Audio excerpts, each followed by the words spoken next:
second edition of the annual Beyond the Barriers Dunstan Ex-Factor competition attracted 33 riders from across New Zealand. Formed by Gina Schick and Nikki Wallace in 2014, Beyond the Barriers is a non-profit organisation promoting the versatility and suitability of retired racehorses as pleasure and sports horses. We just saw that there was a need really to promote the thoroughbreds. They're a huge percentage of the sport horse industry, but a lot of people don't recognise the breeding, don't sort of understand much about the retraining journey, so we sort of created it to help out with that.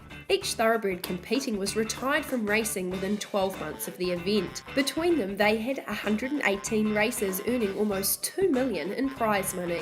Dunstan Ex-Factor in 2015, we selected 14 riders ourselves and just kept it a little bit low-key because we weren't quite sure how it would be accepted or how capable we were of running an event. So this year we opened it up to a much wider audience and we included a lot more events, so there's a much wider range of events this year. We selected based on both horse and rider, so we had riders from all disciplines, from all areas of the country. We had horses of different ages, sizes, colours, by different size, well raced ones and some who weren't so successful on the track. So we wanted to get a really wide range of horses and riders involved in the competition. The only compulsory class of the 3-day competition was the Gregory Equine Best Presented and Conditioned. Riders then selected 3 of 6 available classes in which to compete: the Pala Mountains Derby, Equissage Barrel Racing, Gavel House Fulton Out, Nicholson Imports Freestyle, Beyond the Bit Dressage and the New Zealand Bloodstock Show Hunter Performance. Scores from each event were tallied to determine the top 6 performances across the weekend. 6th prize went to Briar Kirkeby from Taupo and her 7-year-old How Bad You Want It mare, HNS Supreme. Trained by Glenn Old, HNS Supreme raced as Tane Supreme, managing 1 second placing in 6 race day starts. Show Hunter winners Petra Eatson and Hold the Phone took 5th prize. Trained by Murray Baker and Andrew Forsman, Hold the Phone had 4 race day starts with a 5th placing his best result. I got him nearly a year ago from Gina at Event Stars, and I just saw a pretty picture over on the internet. He had his knees up round his ears in the photo, and that's, as long as they've got good front end, I can deal with the rest. Had him bought within about 4 hours. They only have 1 horse at a time, so our relationship developed fairly quickly. So we were out competing the week after he came off the track, and it's just sort of developed there. We started with baby events, and he's pretty much ready to step up to pre-novice horse trials now. The first day was an eye-opener. It was incredibly overwhelming, the trot up. It was very intense, and he was a little bit crazy, which is not like him at all. So I was like, oh my goodness, here we go. By the end of that day, he was back to his doddery self and was an angel. Had the derby on the first day, which he was actually brilliant in. Pulled one out of the bag for me. I just had one rail at a jump that he hadn't seen before, but he was really good. Just was nowhere near fast enough to keep up with the big kids. And then today started with the dressage, which he was brilliant in again, just didn't put a foot wrong. I think he ended up 5th. And then we had the Show Hunter equitation this afternoon, which he won. So yeah, very, very good weekend. Has he been very tractable to train? Incredibly easy. He sort of will make one mistake and then he'll learn from it. He's never the kind of horse that continually mucks up. Like, he'll do something once and then he'll never do it again. So that's been awesome to sit on. I really trust him more than I've trusted any other baby. He's just safe. I just love him. He's just easy. What's the appeal been of the thoroughbred? I like their sharp minds, and they're usually really quite quick, and that's my kind of ride. I'm not really into the kick along warm blood ride. I've had those as well, but these are definitely my type of ride. They're quick off the mark, quick thinkers, and they're smart. Alan Osborne and Illakai were a popular combination throughout the competition, and their performances earned them a 4th placing. Illakai began her racing career with Michael and Matthew Pittman, winning 2 races and competing in New Zealand's richest race, the Karaka Million, before transferring to Lisa Anderson's stable. I was working for Lisa Anderson, who had her to train, and yeah, when she got retired I sort of jumped at the opportunity because I really liked her. She had a bit of time off to start with, and then just mixing up the schooling with plenty of hacking out and trying to keep her brain nice and calm, and got out to a few competitions and that sort of thing. And the last 3 days of competition, how's that gone for you?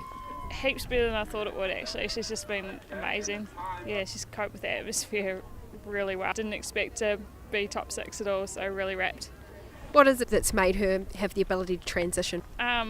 Definitely she's pretty and she can move really well, but she's been really trainable the whole way through, so that's definitely helped. Ellen, you've had a lot of experience with thoroughbreds, having worked in a racing stable. What is it about them that is appealing? They're just really trainable. You just kind of tell them to do something and they just do it, and I think that kind of comes from their racing careers, and if you can get one that wants to work for you, they're just awesome. Palmerston North's Laura Knight and her 12-year-old gelding What a Buzz took third prize. What a Buzz won 10 races in a successful racing career, including the 2012 Grand National Hurdles, when trained by Mark Olligan. I've had Buzz for the last year as a sport horse. I was lucky enough to train him for his last year of racing, and I think he's the oldest horse in the competition today, being a 12-year-old, and he's hurdled and steeplechased, but he's taken to this new career pretty well. I've always wanted Buzz since I saw him as a 2-year-old. Nearly got him as a 5-year-old and had to wait until he was 11 before I was allowed him. So yeah, I've always wanted to turn him into a sport horse. I always knew he could move really well, and the way he jumped the hurdles, we were like, oh, you're going to be a pretty cool sport horse once you're finished. I did a lot of winter days out at Telsey Park, and it's just helped him come along really well. For me, I've had a lot of luck with having older thoroughbreds off the track. They seem to be, I find them easier to train, and you can get them going a lot quicker. Dressage winner Amanda Pottinger and Perry finished second. Trained by Fred Corniget, Perry had 2 race day starts for 2 sevenths. And the winners of the 2016 Dunstan Ex-Factor Cup were Donna Edward-Smith and Sunset Pass. The former Te Akau gelding raced 25 times. He was successful on the flat and also competed over hurdles and steeplechase fences. Well, congratulations, Donna. You just took out the Beyond the Barriers X-Factor competition. Can you just describe how the process went for you this year? Thank you very much. It was a process. Like, I did the Derby the first day, so we spent a year getting them quiet, and then we go as fast as we can around Derby. And then the high jump, which last year the high jump went to 1.20 m, so I was like, oh, this will be fine. And then there was the quality of horses this year was very good, and it kept going up, and we were like, oh, geez. So he jumped 1.50 m, so he was very, very good there. And then he did the dressage this morning, and he was a little bit hot, but he's a beautiful horse, and I was happy with him. This year is actually it's a good competition. I think it made it more competitive because you've got 6 different disciplines and things to do, and it actually shows how versatile thoroughbreds are. Like the little black horse, we all commented on its canter and how amazing it was at barrel racing. It does promote the versatility of the thoroughbreds quite well. Well, I know he's a nice horse, and I know he's been going really well, but he is a little hot. So I didn't really. It's his first time to an event like this, so I didn't really have major aspirations. I just thought I hope he learns from it, and I think he's learned from it. I was immensely proud of him jumping 1.50 m because I went to pre-novice a few weeks ago and had 4 rails down in the 1.5 m, so the 1.50 m was a very good effort for him. Has he made the transition pretty well from racehorse to sports horse? Very good.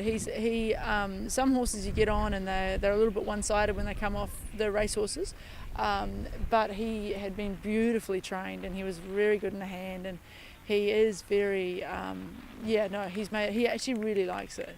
I think he has a very exciting future. Yeah, I do. I rate him as one of the nicest horses and most trainable horses I've ever ridden. I'm a very much thoroughbred advocate. It's the quick-footedness, it's the brain, it's the versatility, it's everything. Like, I'd much rather my young riders were sitting on a thoroughbred because I know its feet are going to move and its cat-like features are going to get out of the way if it's wrong and that sort of thing. It's like, some of them are a little bit hot, but at least you've got an engine. It's going forward. It's forward thinking. It's not backward thinking. From dressage to high jumping to barrel racing, the Beyond the Barriers 2016 Dunstan Ex-Factor successfully showcased the ability and versatility of the thoroughbred. It's been absolutely amazing. I mean, a huge thrill for me. I rehome thoroughbreds as a job, so it's nice for me. I get to follow them, or some of mine, through this as well. And we've had amazing support from not only our sponsors, but from the sport horse industry and the thoroughbred industry. I mean, there's a lot of trainers here watching their horses. There's some ex-jockeys. Yeah, it's been fantastic.